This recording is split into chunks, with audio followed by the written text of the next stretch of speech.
judíos y no adentraremos en profundidad en todos sus aspectos, pero os daré unas cuantas pistas por si os interesa, podáis seguir investigando, que a fin de cuentas es lo bonito, investigar por cuenta propia. El nombre que vamos a ver es el nombre que se da en griego IAO, ¿ok? En griego sería iota, alfa, omega, ¿ok? IAO es con el nombre con el que se denomina al Dios de Moisés en la Septuaginta, exactamente en el papiro 4Q120. Entonces lo ponemos aquí, 4Q120. Este es en el papiro en el que aparece. En el resto de las versiones encontramos la traducción del tetragramatón como Curios, que significa Señor. Cabe destacar que dicho papiro está en el Museo Rockefeller en Jerusalén. Entonces, interesante cuanto menos. La Septuaginta es una traducción al griego del Antiguo Testamento, directamente de los textos judíos. Se incluye en la carta de Aristeas, donde se menciona que la traducción fue hecha por 72 judíos a razón de 6 por cada tribu israelí, por petición del faraón Ptolomeo II, alrededor del siglo II a.C.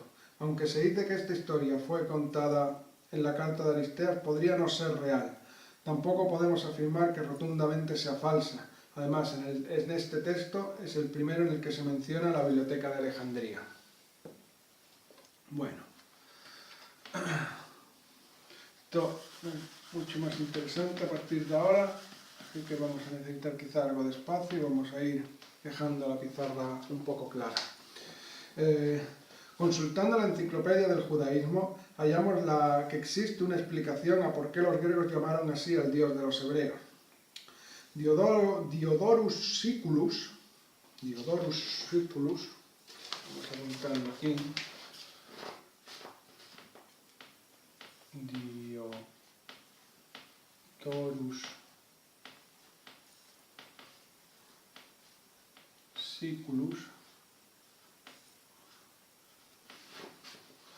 Diodorus Siculus escribió una biblioteca histórica hacia el siglo I, en el que toca el tema de los dadores de leyes en varias naciones. Establecía que entre los judíos, citando textualmente, Moisés refería sus leyes al Dios que invocaba como IAO. Aquí lo tenemos, como IAO. IAO. Ok.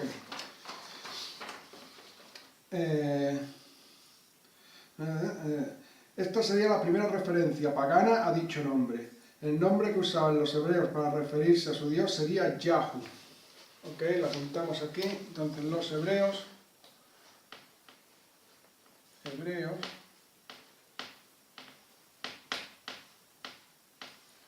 lo llamarían Yahu. Ok, Yahu. Y de Yahu pasaría a I-A-O. Yahu. Okay, se pronunciaría algo así como Yahu. El tema es que para oídos no hebreos, no judío hablantes, no israelíes hablantes, sonaría algo así como Iaú o Iaú. De hecho, en el papiro 4Q120 ya mencionado, se expresa de dos maneras. Se expresa, vamos a ver, como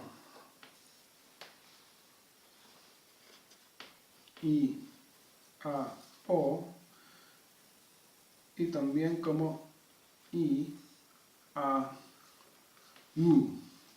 Esto lo leeríamos como U, ¿no?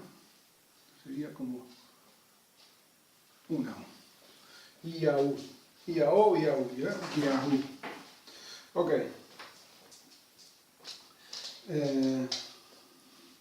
La Tanakh se refiere a Dios con muchos nombres diferentes. La Tanakh es el...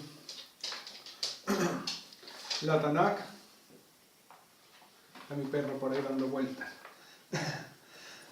La Tanakh es el Antiguo Testamento judío, así es como ellos lo llaman. Pero se refiere a Dios con muchos nombres diferentes. Lo vemos como El Shaddai, El Yoneh, Adonai. Que Adonai es un plural usado por los profetas Isaías y Ezequiel y puesto en boca de Abraham en el Génesis. El Olam, Elohim, cuya traducción literal del hebreo es Dios del miedo, muy acorde a los textos del Antiguo Testamento. O Quanah. Interesante este término en referencia a la Cábala, que significa celoso, y lo encontramos siempre exigiendo obediencia absoluta de Israel, como esposa y Yahvé como marido, en un matrimonio insano. Lo leemos en el Éxodo 25, 34, 14 y en Deuteronomio 4, 24, 5, 9 y 6, 15. Este último control del Dios de la Tanakh empieza con Adán y Eva y se materializa de la manera más clara en la historia de Abraham y el libro del Levítico. Como bien sabemos, el libro del Levítico es como un grimorio en el que Yahvé o Yahú o Iao o cualquiera de los nombres que ya hemos mencionado, en este libro, en el Levítico, él da una guía de cómo quiere que le hagan las cosas. Cómo quiere que se le adore, cómo quiere que se le hagan las ofrendas y cómo quiere que todo ocurra bajo importantes castigos. Pero no vamos a entrar en ese tema, no vamos a entrar en si Dios es un cabroncete o no. Vamos a continuar con la explicación del nombre Iao. Aparte de estos nombres que he citado, se le refieren como otros muchos más nombres y como combinaciones de algunos de los que hemos dicho. Pero bueno, si buscáis una traducción de la Biblia palabra por palabra, podréis comprobarlo por vosotros mismos. Ok, ahora vamos a hablar desde el punto de vista de adoración al sol, que nos da Macrobius.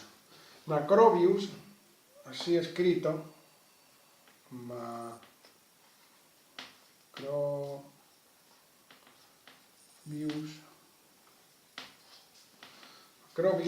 era un romano que vivió durante la transición del Imperio Romano al Bizantino y nos da una analogía del Iao con la adoración al sol. ¿Okay? Adoración, o ponemos culto al sol. Culto al sol. Culto al sol. Okay. Bueno, mi letra no es la mejor, pero creo que se entiende. Bueno, él cita textualmente el siguiente texto. Las cosas sagradas aprendéis para que nadie las revele. Un poco de falsedad de nuestra mucha discreción considero Iao como supremo arriba, en invierno Plutón, en primavera Jove. Foebos a través del verano ardiente regula el día, mientras que el otoño posee la ligereza de Iao. Ok, este sería el poemilla que él hizo, o la parte del texto que él hizo, en el que cita a Iao y a la deidad en general como el culto al sol, como la deidad suprema, ¿no? Siempre que hablamos de Iao, hablamos de una deidad suprema. Es importante recordar que tanto en la Cábala como en el hermetismo el sol representa al Hijo Divino, pero hablaremos de estos pormenores más adelante. Sí, pero ya sabéis que el hermetismo y la Cábala tiene que ver con el tarot, y en la carta del sol es representado con un niño, como lo veis en la siguiente foto que os voy a dejar.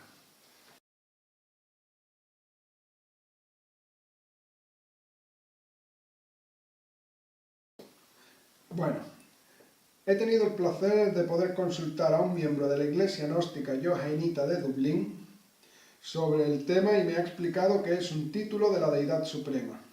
Solo existe un Yahweh.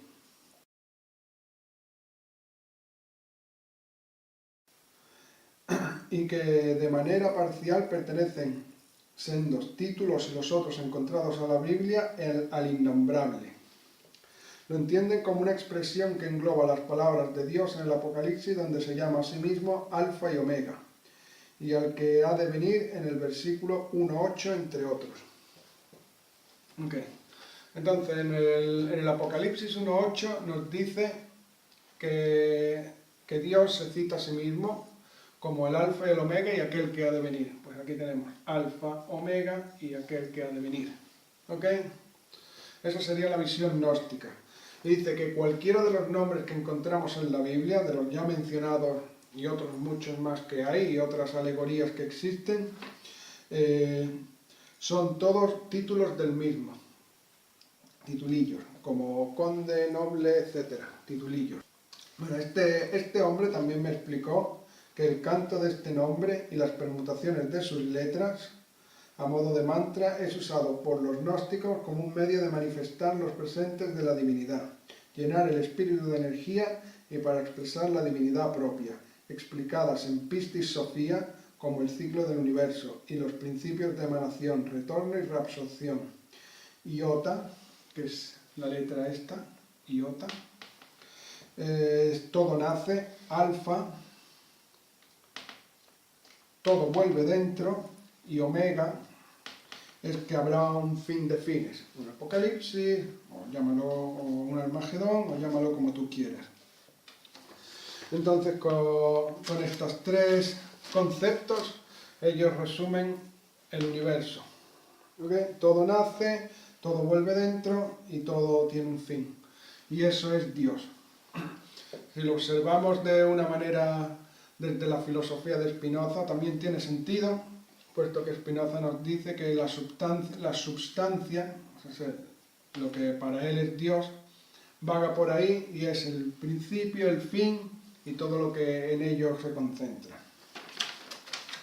De hecho, Spinoza era judío y luego lo echaron porque no claudicaba con todas las ideas de los judíos, pero bueno. Esto sería la visión gnóstica.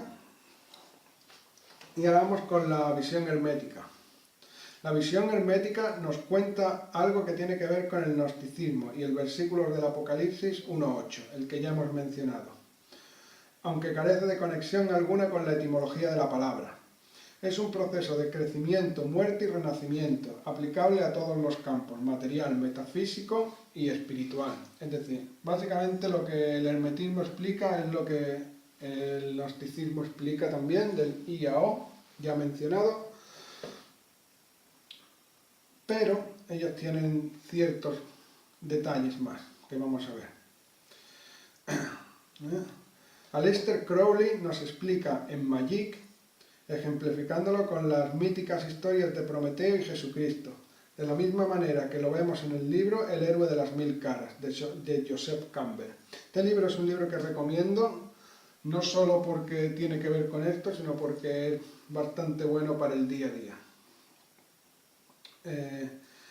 En este libro, el héroe debe de pasar varios estados en su camino en el que se incluyen estos tres. El héroe pasa por diferentes caminos, empieza, ahora mismo creo recordar que empieza yéndose de la casa, yéndose del hogar, yéndose de la casa, luego con el nacimiento, que sería el alfa, nacimiento, crecimiento, luego pasaría por un proceso intermedio en el que vendrían problemas, etcétera, etcétera, y muerte, omega, muerte y renacimiento. Este mismo proceso, en este libro, él dice que se repite y se vuelve a repetir y se repite varias veces hasta que el héroe puede volver a casa.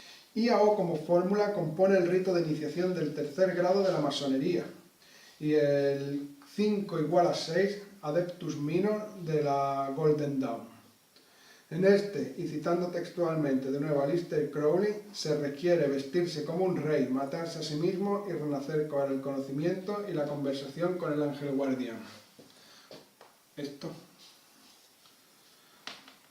Y cuando te lees Magic, no solo tiene que ver con el 5 igual a 6 con el adeptus minus, sino que es un proceso que ellos repiten en diferentes rangos a lo largo de la ascensión en la orden.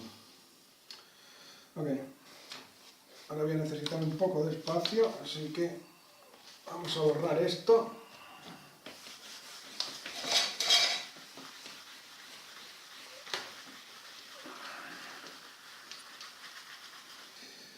Iao es la fórmula de Tifaret, el séfira de la belleza, situado en el corazón del microprosopus, es decir, el microcosmos. El microcosmos es el humano, en la tradición hermética y cabalística.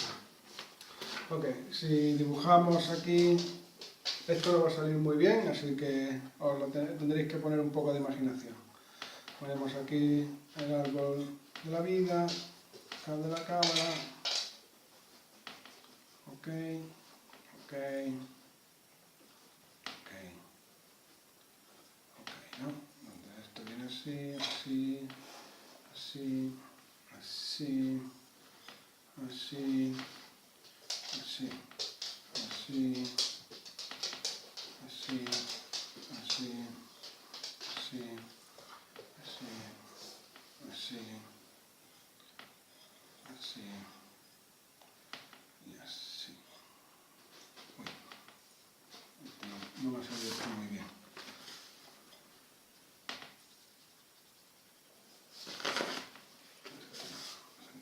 Así, así, y así, ¿no? Y así. Perfecto. Ok. Y aquí en medio estaría Da, que ya os expliqué un poquito en vídeos anteriores. Ok, este sería el árbol de la vida. Y nos dice que Iao es la fórmula de Tifaret, el sefirá de la belleza. Ese es este, Tifaret. Vamos a pintar aquí de rojo. En realidad sería amarillo, el color que le corresponde, pero quiero que lo veáis bien y lo entendáis bien. Así que lo vamos a poner en rojo. Y tiene que ver con el corazón del microprosopus, que es el humano. Okay, como ya os expliqué en vídeos anteriores, vamos a usar un color diferente, un color verde. Aquí esto se diferencia en cuatro mundos diferentes, 4 estados, o mundos, o como queráis. Pero lo importante y lo que ahora nos viene al caso es que aquí, de aquí para arriba, sería la divinidad.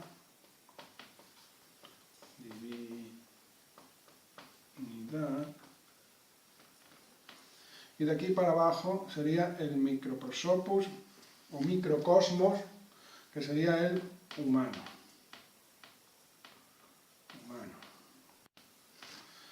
Y aquí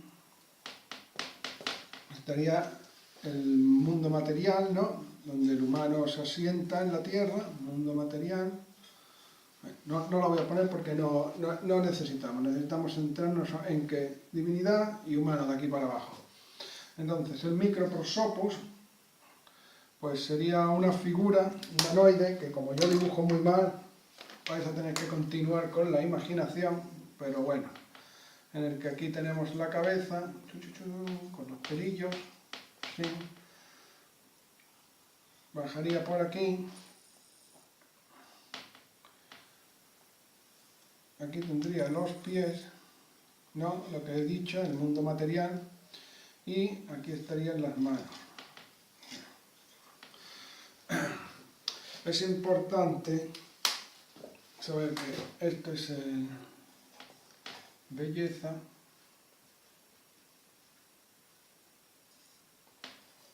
Vamos a hacerlo bien, vamos a hacer las cosas bien. Esto sería belleza.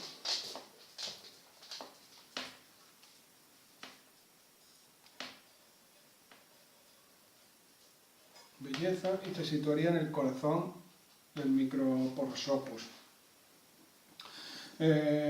Aquí tendríamos piedad,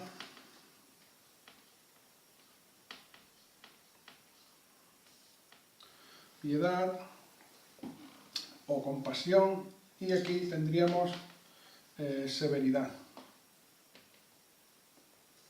Severidad. ¿Ok? Ok, aquí es donde estaríamos hablando que está IAO. Ya volvemos a tomar el negro.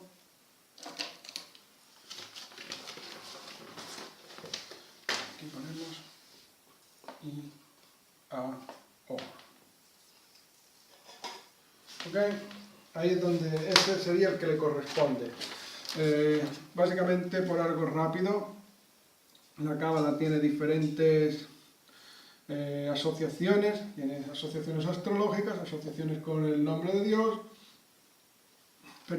asociaciones con diferentes letras del abecedario hebreo, diferentes letras del abecedario griego también. Pues IAO, como nombre divino, pertenece aquí. Y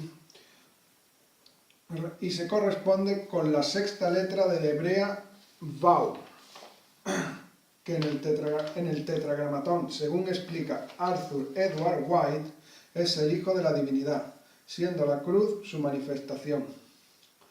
En Tifaret se combina la piedad y el juicio, o severidad. Juicio y severidad no son lo mismo, pero en este caso sí se necesita, sí consideran de manera cabalística que para tener juicio hay que tener severidad.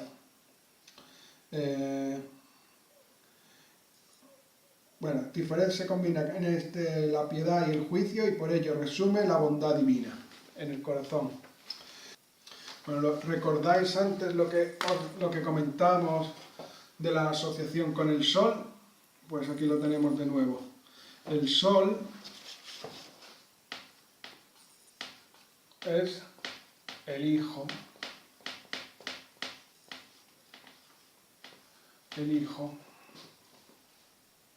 ¿Okay? El hijo de la divinidad. Esto es una ideografía.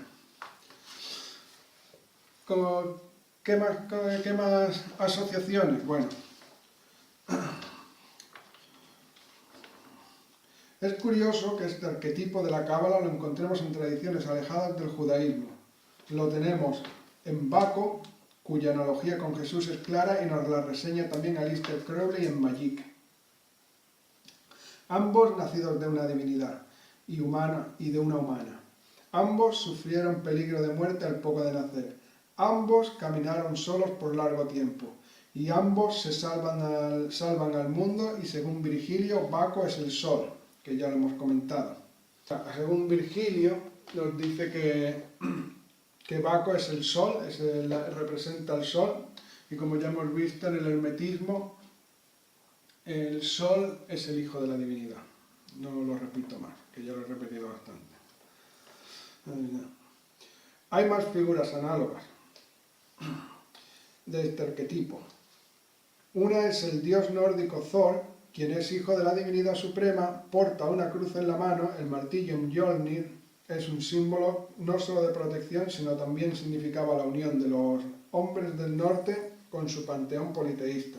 Lo mismo que la cruz es la representación del principio hermético del Kybalión. Lo que es arriba es como lo que está abajo.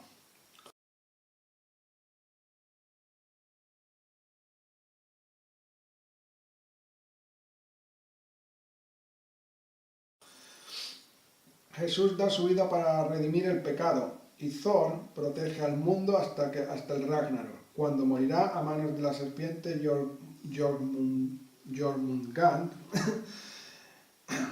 Y el Ragnarok tiene una similitud muy fuerte con los principios del universo gnósticos ya mencionados antes. Por eso lo tocaré en otro vídeo en el futuro, pero sí vamos a recordar que allá había mencionado que IAO, ¿no? Iota, alfa, omega, era el principio, el fin y lo que está por venir. ¿Okay? Entonces, el Ragnarok, tal como nos lo cuenta la Edda, es un proceso que ya ha ocurrido y que ahora estaríamos esperando para que ocurra de nuevo. es un ciclo, tal como nos explicaban los gnósticos sobre I a O. Es un ciclo que se repetiría constantemente. Y es una de las reglas básicas del universo. Aparte, si le echamos un ojo a The Golden Bough de Freycinet, nos dice que el Sol, como hijo, como arquetipo de hijo, también es Balder, hijo de Odín también, y que Balder representa la belleza. Balder, la historia de Balder, él no se sacrifica, pero sí que muere, básicamente por culpa de Loki. No lo mata Loki, pero muere por culpa de Loki. Entonces vemos que el hijo de la divinidad que muere de una manera material, en este caso Balder muere por culpa de, ¿cómo se dice?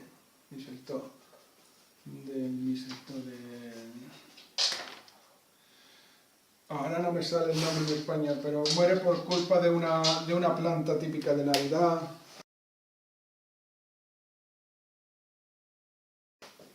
Que tiene otras connotaciones, etc. Pero muere de una manera material.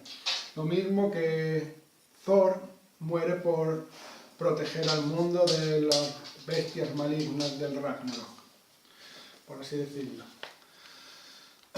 Como vemos, el arquetipo hijo, belleza, sol, siempre se coincide en la mayoría de las tradiciones. Lo tenemos también en la celta y lo tenemos también en la hindú, pero eso ya os lo dejo a vosotros para que lo miréis. Bueno, quizá la forma más sencilla de entender la fórmula I a O de la manera hermética es a través de la relación que se establece con los dioses egipcios, Isis, Apophis y Osiris. Ok, vamos a volver a borrar.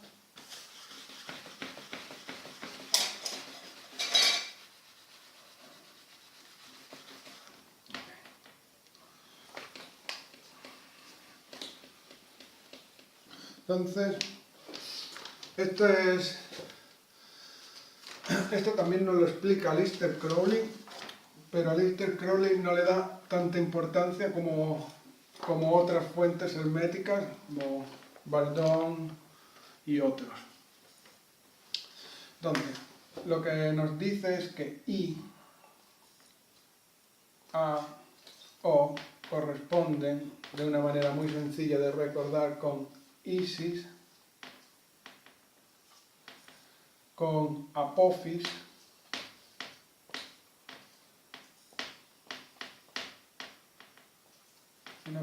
y con Osiris.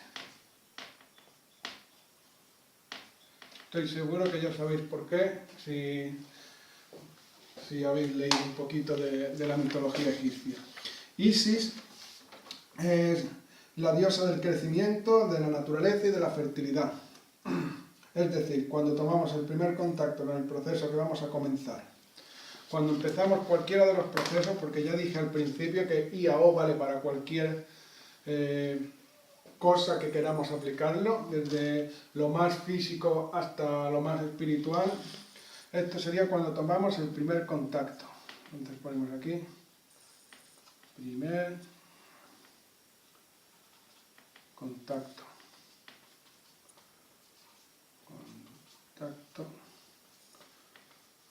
Y el crecimiento que ello conlleva. Cuando tomamos primer contacto con algo, podemos estar emocionados y avanzamos mucho de una vez. Apophis es el dios de la destrucción, y la muerte, es decir, el momento en que todo se derriba y solo dependemos de nuestra voluntad para continuar y crear algo mejor. ¿Ok? Lo que nos lleva, este sería cuando todo se desmorona. Se desmorona, ponemos aquí. Desmorona. Se desmorona. Es decir, cuando avanzamos mucho, luego eso que hemos avanzado todo se destruye Y pasamos al renacimiento. Osiris es el dios que resucita y mejora la tarea, que mejora su propia tarea, claro. También el fénix es un análogo, que renace más fuerte y brillante que anteriormente. Osiris lo mata su hermano Set y renace cada día porque es el dios sol, etc. Okay. Este sería el renacimiento.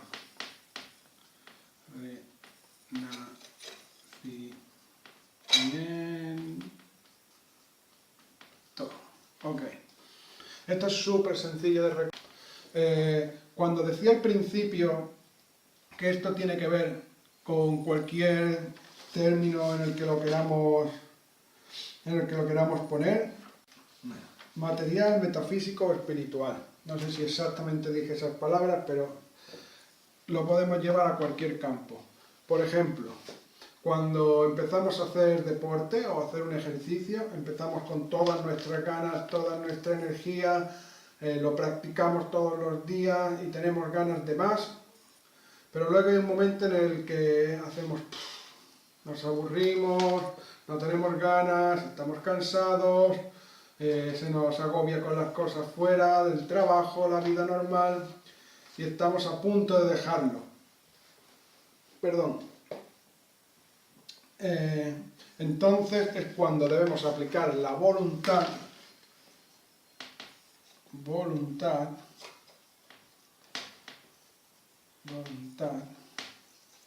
muy importante,